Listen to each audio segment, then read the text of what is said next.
This is Liz Colburn, host of The Morning Uplift. Thanks for listening to the following broadcast on Public House Media. What's up, everybody? This is Christian Heimel, host of Press Row here on Public House Media. Thanks for listening to the following broadcast on Public House Media. Once you're done with this episode, I hope you'll come check out my show, Press Row, where we talk about the biggest issues in sports with the analysts, experts, and reporters who cover them. No nonsense, hard-hitting interviews on the sports topics you're talking about. A new show comes out every single Thursday. And don't forget to subscribe on iTunes so you never miss an episode of Press Row. Thanks again for checking out the following broadcast on Public House Media.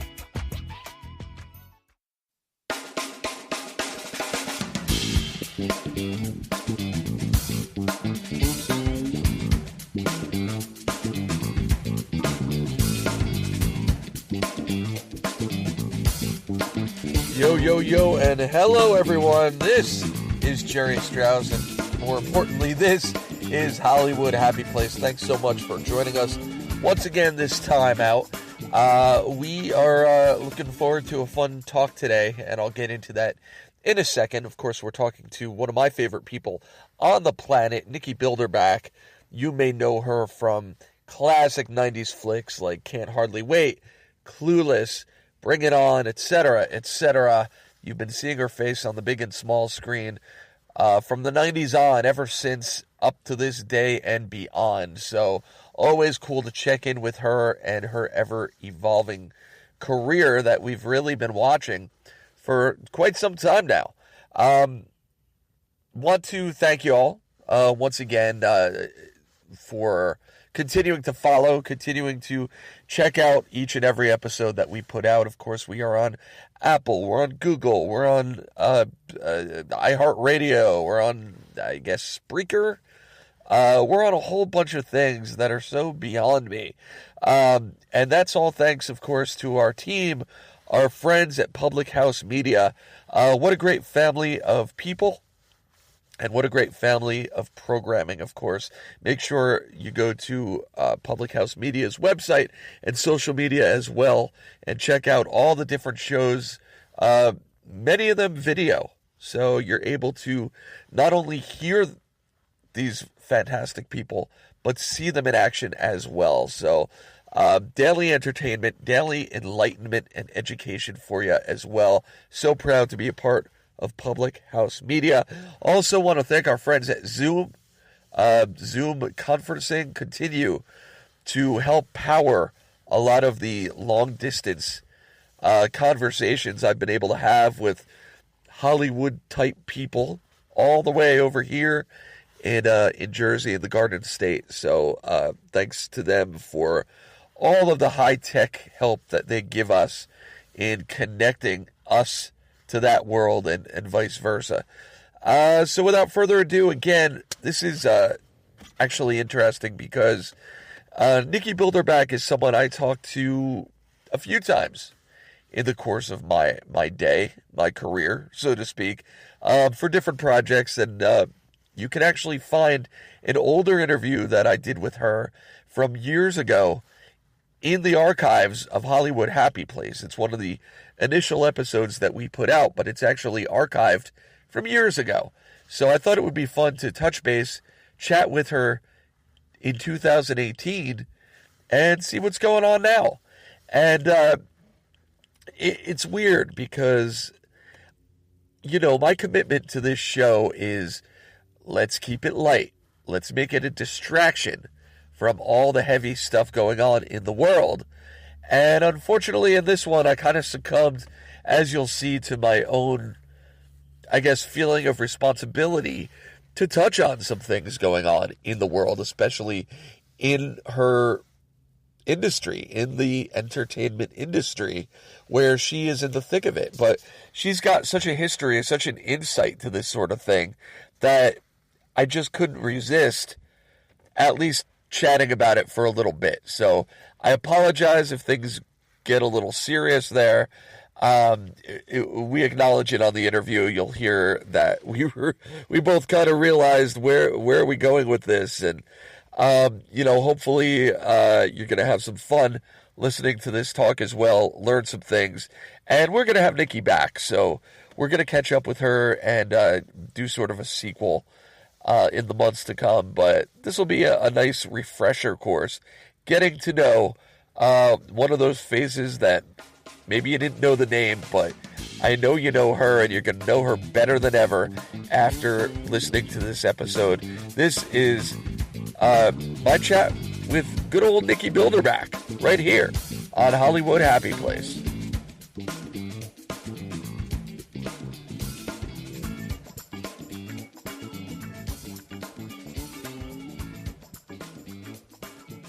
Is that like, does that culminate this week? Does pilot season go for a while?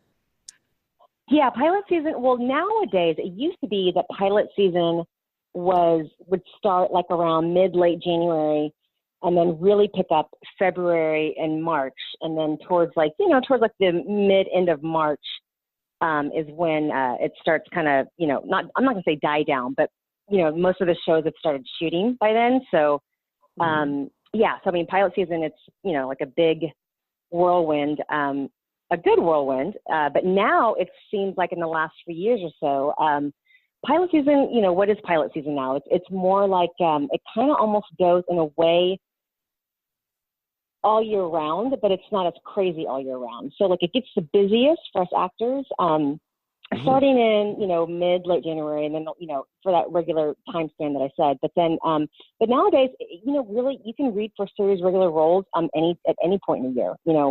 There'll be another little window that probably come like June, July, for the fall lineup, and then but now it seems like I've read for series regular roles for shows like in the fall as well. So now it's kind of loosely all year round.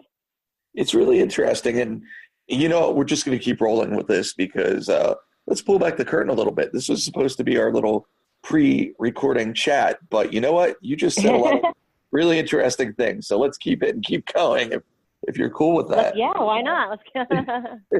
So, I mean, it's interesting because I would imagine that the reason that whole scene has changed and that there isn't those definitive seasons anymore is because largely of all the different platforms now that content can come through, like Netflix and Hulu, and shows that are just coming out all the time and filming all the time. Is that a big factor for yes.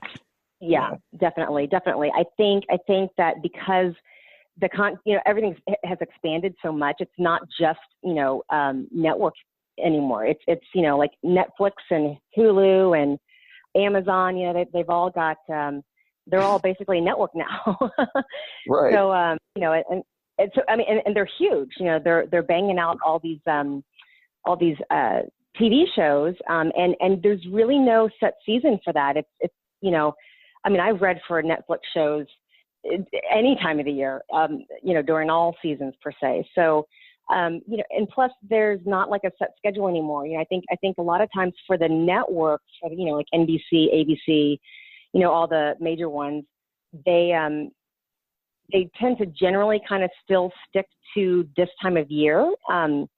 Just because, they got to get the pilots made, then, the show's ordered, and then there's a network up front, mid-May, and then because they're prepping for, the next fall season. So Sure. they want to get their fall lineup ready and all that. So, so that's kind of how that rolls. But yeah, nowadays it's like once pilot season ends, you still have the opportunity to, potentially get, a series on, Netflix, or, I mean, God, there's so many now.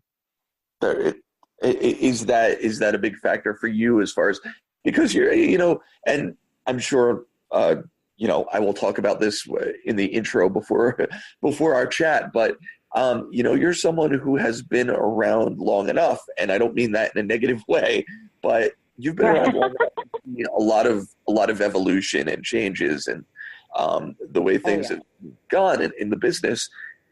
Is there just a lot more than there was before? A lot more auditions, a lot more shows, a lot more potentially opportunity for people of different name values and different levels of experience? That's actually a really interesting question.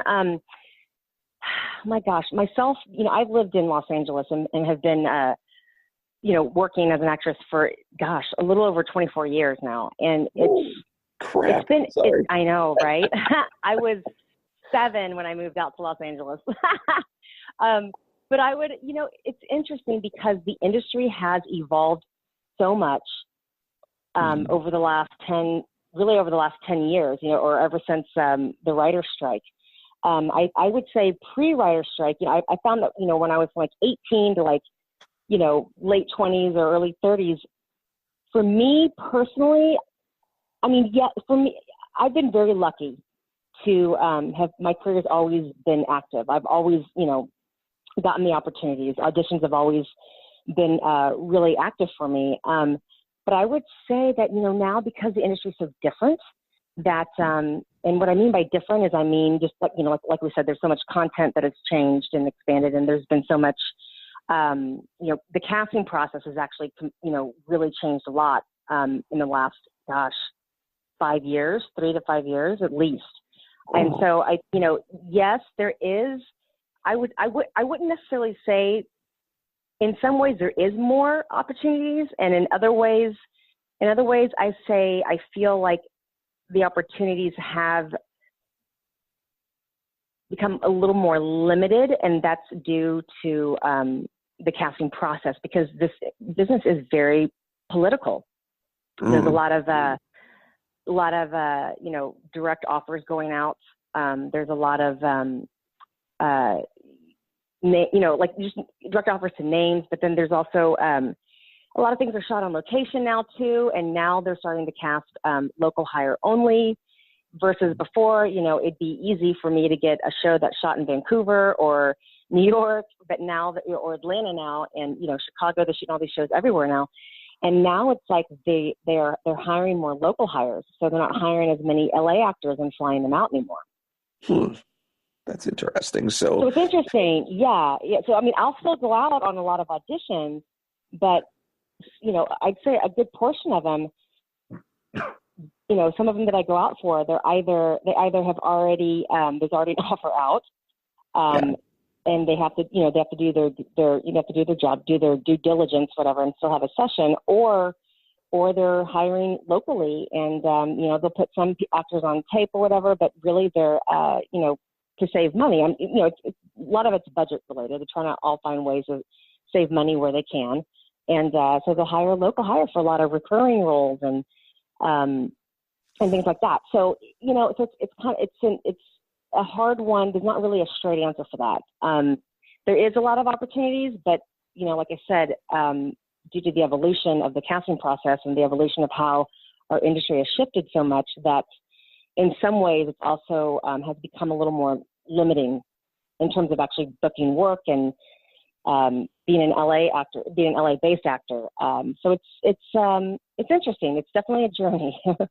It's really striking to me that one of the things you mentioned is how politics in some ways plays maybe a bigger part of the game than ever right now, or it has become that way. Yes. And we talked about this a little bit back and forth before today. Obviously the big story, the big cloud hanging over the head of the entertainment industry is everything that's come to light over the last months and past year, et cetera, et cetera. And, obviously we're talking about, everything from abuse to just the general attitude, I guess, gender related, as far as the inequality in Hollywood, especially. And we struggled. I'm still struggling with the idea of, we know this show is not about that. We don't want to go deep. We don't want to go too far down. We don't want to make this a bummer. But I think it would be interesting to get some insight from you, not necessarily all of the horrible criminal stuff that unfortunately has happened and likely may continue to happen, but just general attitudes that you've experienced as far as being a young woman, essentially growing up and progressing a career in Hollywood, a working performer who is on auditions all the time, month after month, year after year. Like, what has it been like for you? What is your experience? What was it in the beginning, and how has that evolved? Well, first of all, I wanted to start off by saying that, with all that's been, coming out lately, especially, with the abuse, and not to be dark about it, but that has been going on since the beginning of time. Sure. Unfortunately, the whether it's sexual abuse or whether it's sexual harassment, or all that has been happening ever since. I mean, I knew of all this going on when I had first moved out to Los Angeles back, when I was 18 years old, fresh out of high school. I knew it was happening then. And it's interesting because, it's one of those that, like, well, God, why did it take so long for all of this to come to the surface and be out, and finally getting, some justice with it. It's one of those that, I've always believed that, the truth is inevitable. It always eventually has to come out. It always eventually has to reveal itself. And the fact that it's gone so public in the recent months is, I mean, thank God, it's a very good thing. It's about time that this has come out. It's about time that people are doing something about it. And it's about time that, that people are, standing up and fighting back. Why now? Why so many years later, rather than this, not coming out way, way sooner when it should have? Who knows? But I do think a lot of it has, I'm sure it has to do for a number of reasons. But I think that it's coming to light now is it's long overdue, and I'm just happy that at least it's out now, so that people aren't going to be getting away with it as much anymore. So that's the good part about it. Well, let's backtrack for a second, because you said that you knew about a lot of this when you first started. Yes. That was pretty young.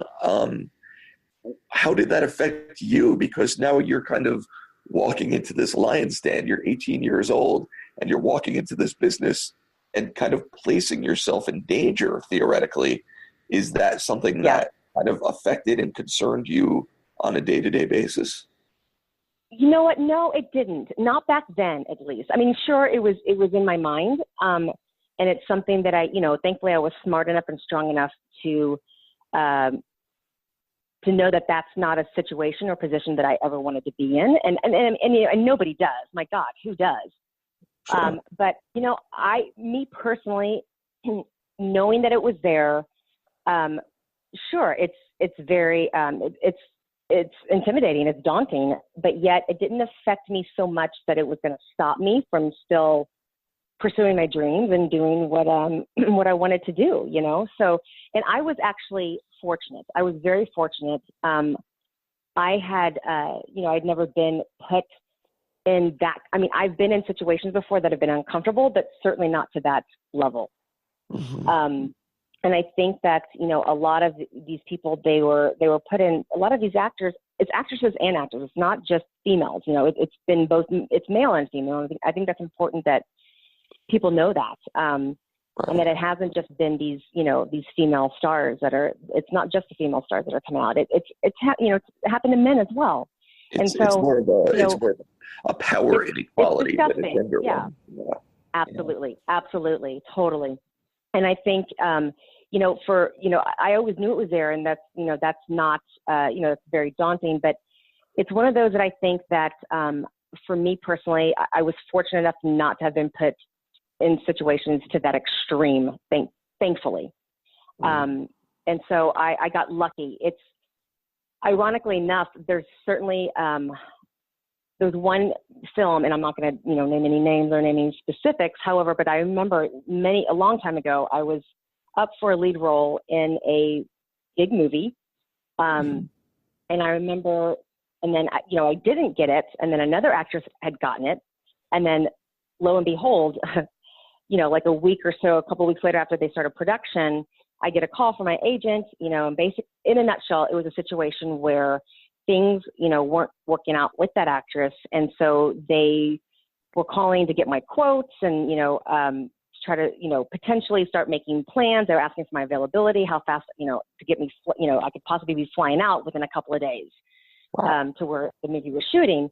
And as it turns out, we found out, then a couple days later that that the actress, God bless her, had unfortunately been put in an uncomfortable situation but got to keep her job. Mm. So, and I'm being very politically correct right now. Yeah, so, yeah. And so, so it's one of those that, I knew that had happened back then, because it wasn't a secret.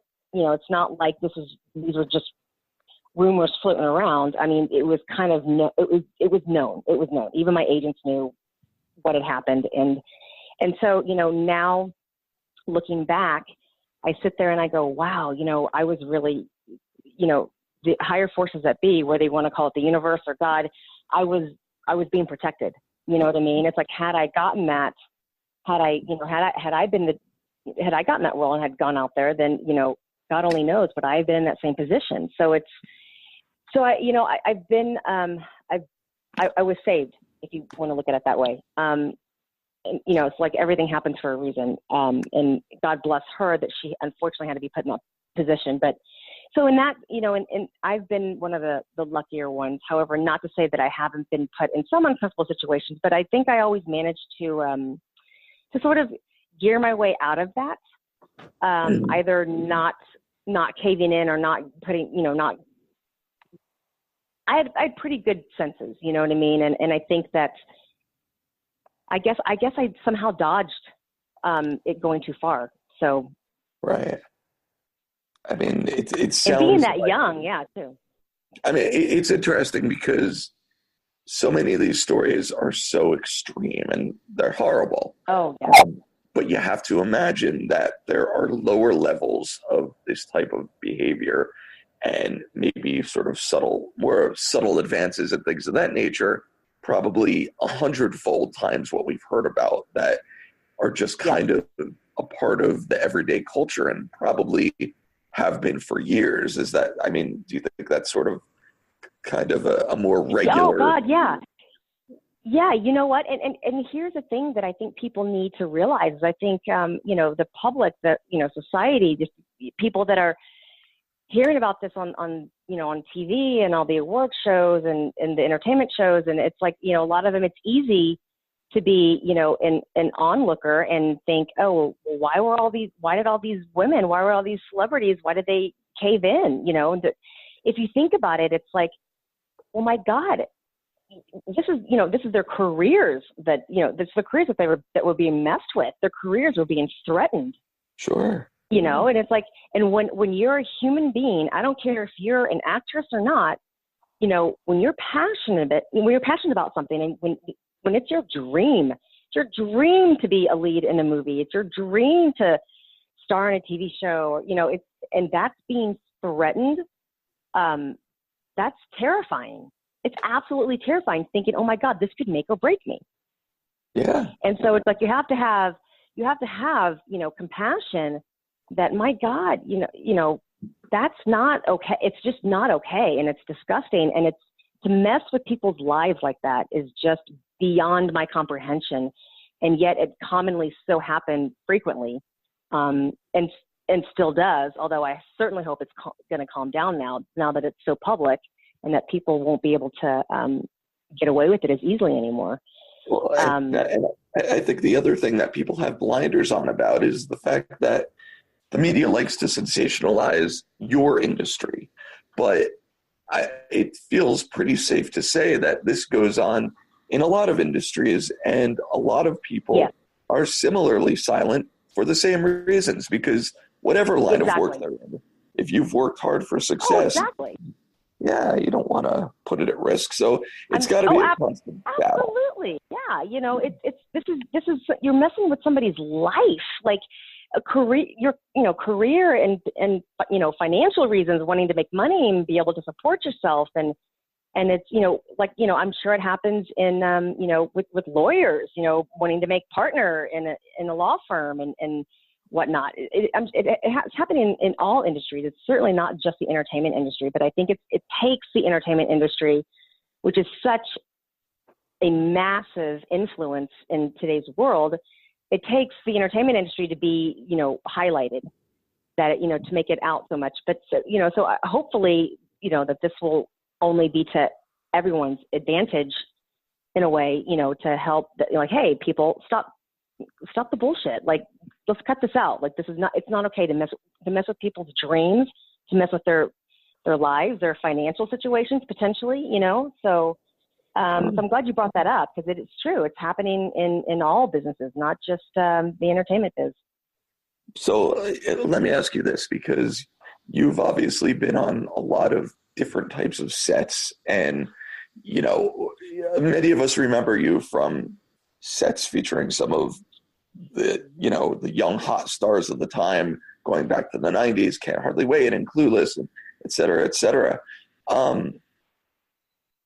And I'll try to be politically correct as well when I say this, but is there an inconsistency as far as what kind of behavior is tolerated when you're very comfortable around your peers versus different sort of work environments? In other words, if I'm a football player and my teammate scores a touchdown and I smack him on the butt, it's appropriate.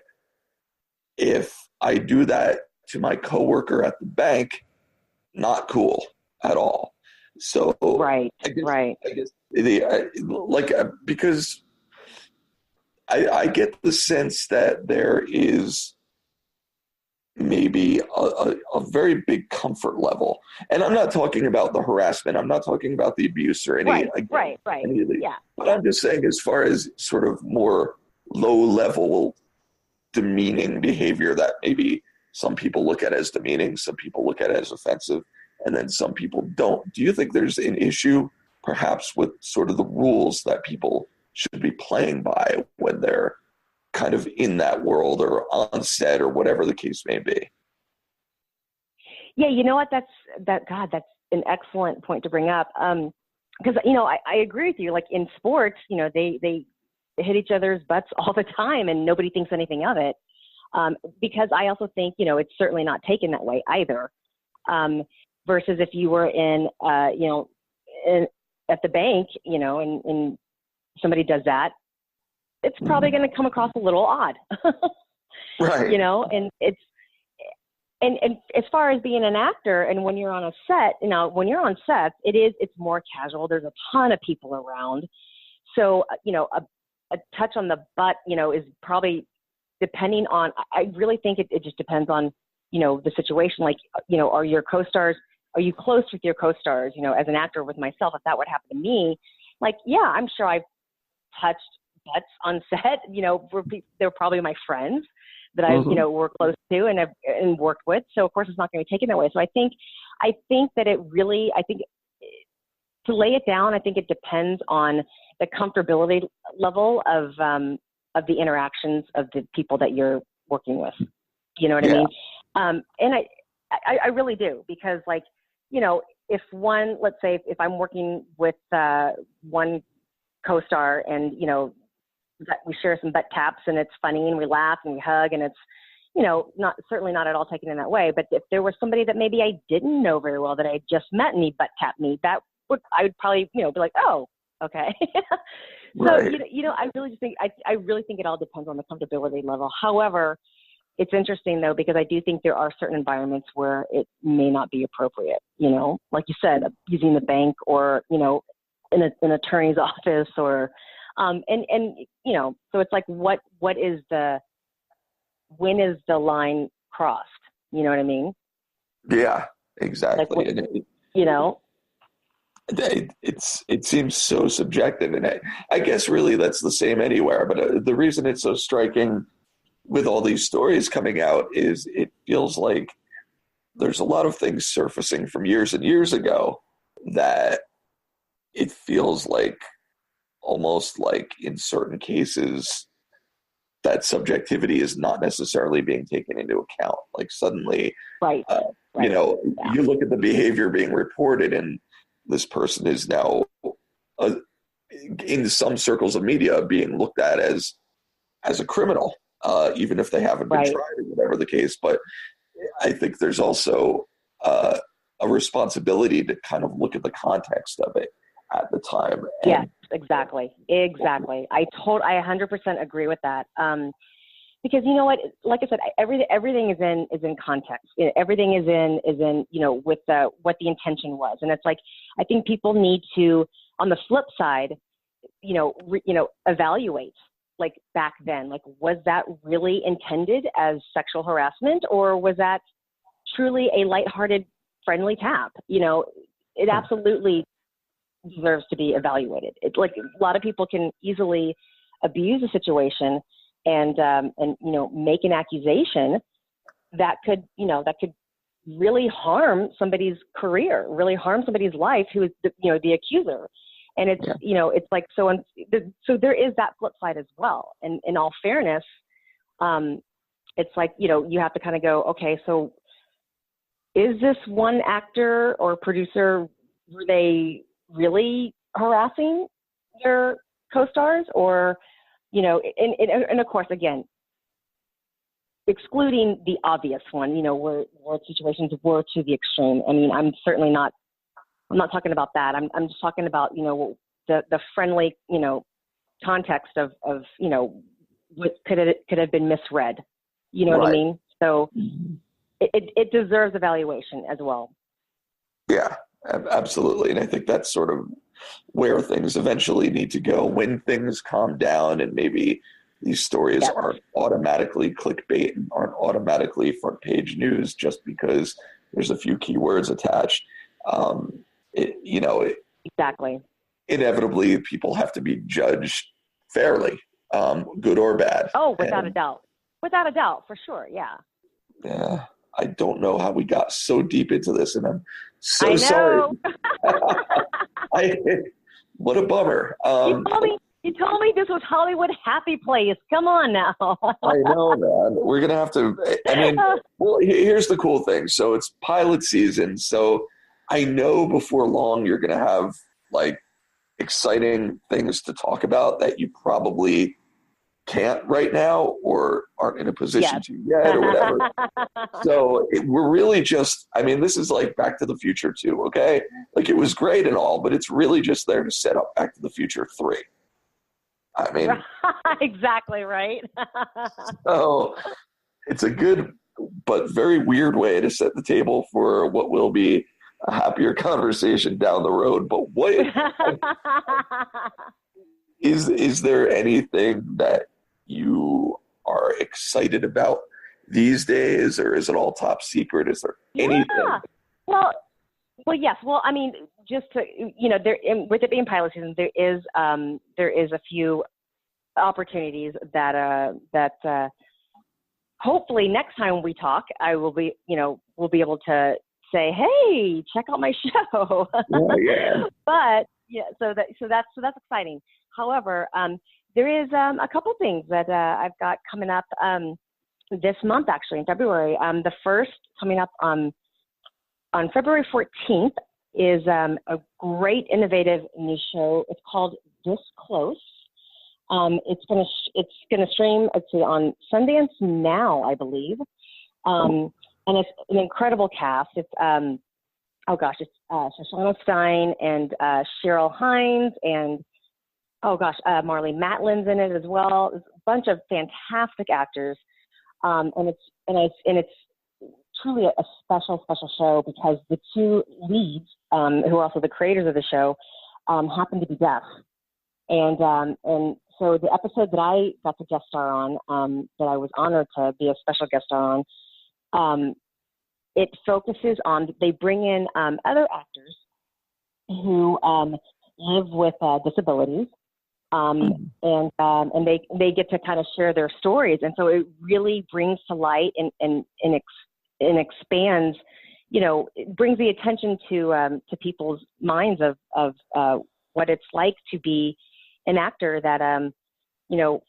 still trying to work as an actor, that and have a disability, but yet maybe also too, wouldn't it be great if they could be a working actor and their disability not be the focus of their character? Right. Wouldn't that be great? You know what I mean? So, so I was very fortunate to be a part of that specific episode, and so I'm really looking forward to that. That is, like I said, that premieres February 14th, and then on February 26th on NBC, you'll be able to see me guest star on a new show called Good Girls, which I'm very excited about. Oh, okay. On NBC, right? You said? On NBC. It's called Good Girls. It stars, oh God, you love it. Christina Hendricks. I think was she on, I think Mad Men? Yes. Was it Mad Men she was on? She was. Mm-hmm. Yep. And I mean, it's just a fantastic cast. And the storyline is actually funny. It's about three women who, they're kind of down on their life. They can't seem to catch a break. And, one, they're unhappy. And so they're basically, due to financial strains, they decide to rob the local supermarket, not a big chain, but a local supermarket, thinking that they, are only going to get a few grand or whatever, just to kind of help, pay their bills or, whatnot. And so, and it turns out they end up getting into way more than they thought. They end up getting like millions of dollars, and they're like, wait a minute, what is a local supermarket doing with $2 million in their safe? So then the story unravels, and my character, I'm actually a sort of a side story of one of the lead characters, whose daughter is very ill, and so and of course before they could never afford proper health care. And so they've always gone to the local clinic, and they've never been able to really help the daughter and give her the proper care that she needs. And so after they, of course, rob the supermarket, she comes into money and is able to afford, a nice doctor, a legit doctor that, super nice office and can come in and finally help take care of her daughter. So that being said, there is the potential of it recurring. So fingers crossed that will happen. But I think with any new show though, like I said, it hasn't even premiered yet. So with any new show, the first season, it's more about the main storyline, and establishing the lead characters, establishing the story, building it, and getting that off the ground first, before they, they'll do that first before they focus on any side stories. So hopefully that'll all go well, because this show is really just a great show. It's a drama, but it's also lighthearted and funny as well. So there's certainly some comedy in there. If I remember correctly, to give it some comedy street cred, Retta's on it as well from Parks and Rec. So yes, she's actually the storyline that I'm a part of. So it's her daughter that I'm the doctor of, and she was fantastic to work with. She is just a chock full of talent, man. And in her scenes, I know she's known to be, more comedic, but in this show, in the scenes that I worked with her on, she really shows her dramatic chops. She's so damn good. Yeah. Well, I think people will really be kind of blown away by her. I think they will really be blown away by her. And she's just, and she was absolutely lovely to work with too. She's super funny. And just a lovely human being. So fingers crossed that this takes off. It looks like NBC seems to really be excited about, from what I understand. So, so February 26th, people. NBC. Wow. So it sounds like next time we talk to you, we're going to be talking about the bidding war that is about to ensue for your time and your service. I like the way you think. I like that. So let's put that out there. Yeah, let's leave them with that instead of all the negativity that we talked about in the 20 minutes prior. So. Exactly. Leave them with ponies and rainbows, people. Unicorns. Come on. Yes, yeah, even better. Yeah, I was thinking too small. I'm sorry. You're totally right. You gotta think big. Come on now. Look up to the sky. Social media. Do you want people following you, and where? Oh, yes. That'd be awesome. So on Facebook, which I'm most active on Facebook and Instagram. And on Facebook, I'm Nikki Bilderback. It's 2 Ks. And then on Instagram, I am Lady Bilderback because I'm a lady. and on Twitter, which I'm not as active on Twitter, I unfortunately need a little help with that. I am somewhat active, but I'm not as I'm way better at the Instagram and Facebook thing. So, but I am Lady Bilderback on Twitter as well. So, so it'd be awesome if y'all could follow me and I keep you updated on all the cool, exciting stuff going on. Yeah, but don't tell them everything. Save it for the show. Save it for next time. Exactly right. It's like tune in. There you go. Hey, so thank you so much for talking again. Sorry we took you to the dark side, but you kind of took us there too. Now that I'm going to be depressed for the rest of the day. Oh man, come on. All right. No, I always love talking with you. By the way, are you sick? Is there something wrong with your voice?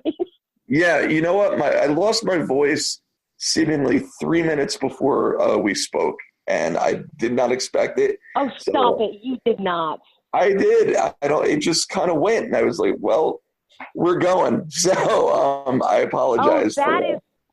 Oh my God, that is too funny. And you still went through with it. Oh my God, you poor thing. You're a trooper, man. Hey, we've rescheduled 47 times, so we had to get and 46 of them are me. Oh, the laryngitis. Laryngitis ain't got nothing on me. Damn right. So next time, we'll all be good. I'll get some Dayquil. You'll have good news. And we'll talk again soon. Perfect. Thank you so much. I really appreciate it. Awesome. Thanks, Nikki. All right. Talk soon. Bye. Bye.